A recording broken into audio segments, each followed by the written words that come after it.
আসসালামু আলাইকুম। আপনি এই মুহূর্তে দেখছেন CNTV 24 ইউটিউব চ্যানেল আর আমি আপনাদের সাথে আছি মাজহারুল ইসলাম রিয়ান।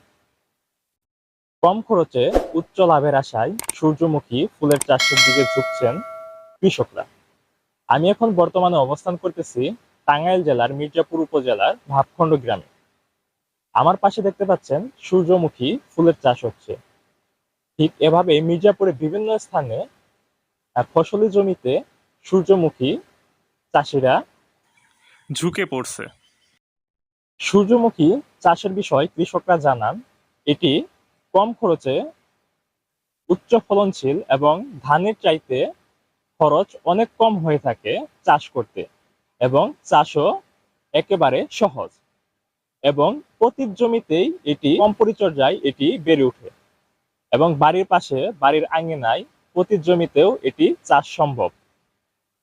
এই বিষয়ে মির্জাপুর উপজেলার কৃষি অফিসার আমাদের জানান। আসসালামু আলাইকুম। আমি মাহমুদা খাতুন, উপজেলা কৃষি অফিসার মির্জাপুর। আসলে মির্জাপুর উপজেলায় এবছরে রবি মৌসুমে আমরা প্রায় 50 জন কৃষককে রবি মৌসুমের প্রণোদনার আওতায় আমরা 50 জন কৃষককে সূর্যমুখী বীজ দিয়েছিলাম এবং তাদেরকে সার দিয়েছিলাম। এইটার বাইরেও আমাদের কিছু কিছু কৃষক আছেন যারা নিজ উদ্যোগে সূর্যমুখীর আবাদ করেছেন।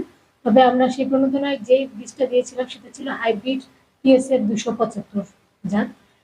আর কৃষকরা যেটা করছিল ওটা হয়তো অন্য কোনো জাত হতে পারে, তবে এখানে আমাদের সব মিলিয়ে প্রণোদনা এবং আমাদের কৃষকদের নিজস্ব উদ্যোগে করা সব মিলিয়ে মির্জাপুরের প্রায় 7 হেক্টর জমিতে আমাদের সূর্যমুখীর আবাদ হচ্ছে, এবং আমরা আশা করছি যে অদূর ভবিষ্যতে এর উৎপাদনটা আরো বাড়বে, কারণ এই ব্যাপারে কৃষকদের মধ্যে বেশ আগ্রহ দেখা যাচ্ছে। ধন্যবাদ।